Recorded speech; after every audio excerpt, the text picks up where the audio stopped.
然后跟大家分享一款很好玩的东西啊，这是个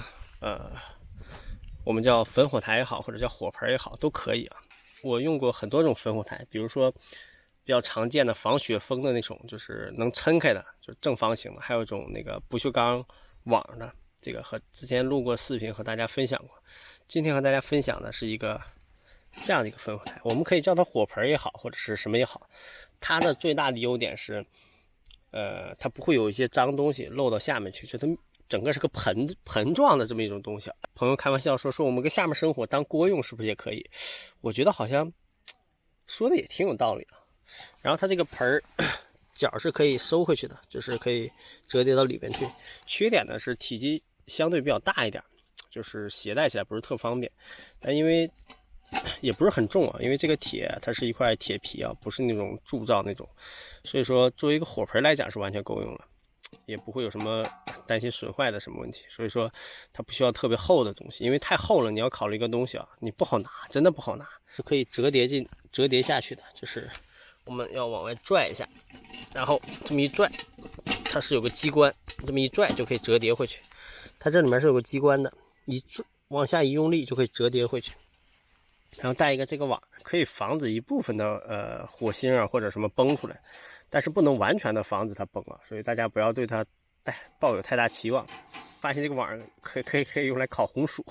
就把红薯放在上面。当然你可以配这样一个东西，就是这样一个支架，这支架是可以戳在地上的，然后去通过这个可以调整。这上面你可以放个水壶啊，或者是不建议大家直接在上面烤东西啊，因为它上面是有漆的，耐高温的漆。上面这是干什么呢？这是吊壶用的，也可以通过它去调整这个调整角度。壶啊和锅吊锅吊在上面都可以。就是如果你没有吊锅的话，可以将锅放在这上面。这带了个这个盘啊，就是怎么说呢？主要是为了让灰沉到下面去，然后下面有一定的这个间隙，比较有利于通风，燃烧还比较充分。缺点我觉得就是体积大，稳固性啊，包括燃烧性啊，都要比我之前用的那种不锈钢网的那种要好很多。但那网的优点，当然显而易见啊，网的优点就是特别方便携带，因为重量比较轻。这个缺点就是体积让我比较郁闷，但好处真的就是说不会产生一点点的灰，不会落下去，而且相对比较安全一点。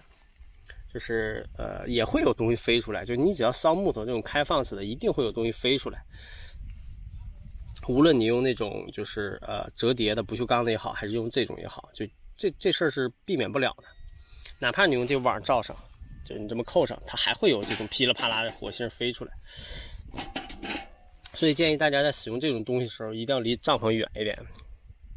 就也离天幕要远一点，因为它会飘很远啊。如果你烧木头有风的话，它真的会飘很远。昨天我是没有搭天幕啊，有搭天幕的话，我会将它就是放更远的一点的地方，会比较安全一点。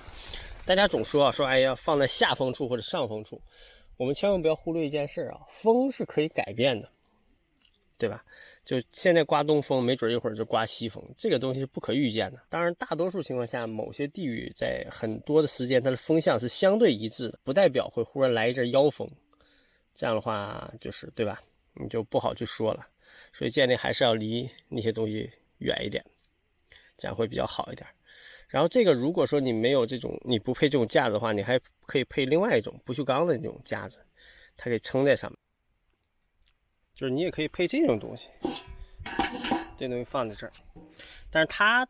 也有缺点，缺点就是你也看到了，就是如果说你下面木头太多的话，它的高度是受限的。虽然说可调，这个高度是可调的，但是它调整到这个位置的时候实际上是很不稳定的，特别是周围是圆的地方是非常不稳定的。我还是建议大家尽量用那种就是三角形的那种吊架去，或者是用这种东西，会比较稳定性会比较高一点。这个稳定性真的不是特别好，当然我是强行在这个上面用的。如果说你用的是那种方形的，就是规则直边的，用这个还是很方便的，就上面可以放一些东西，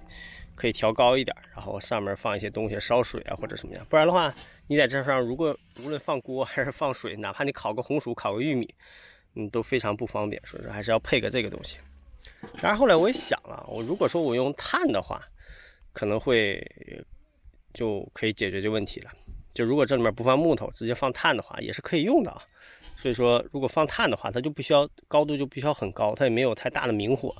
所以用这个就是可以的。如果放木头的话，这个怎么说呢？就是着成炭的时候还是可以的。如果直接用木头的话，确实不是特别的方便。不过也可以用啊，因为这个整个的体积还是，当然你配个这个东西肯定还是更好的选择，对吧？这边可以吊锅，然后这边可以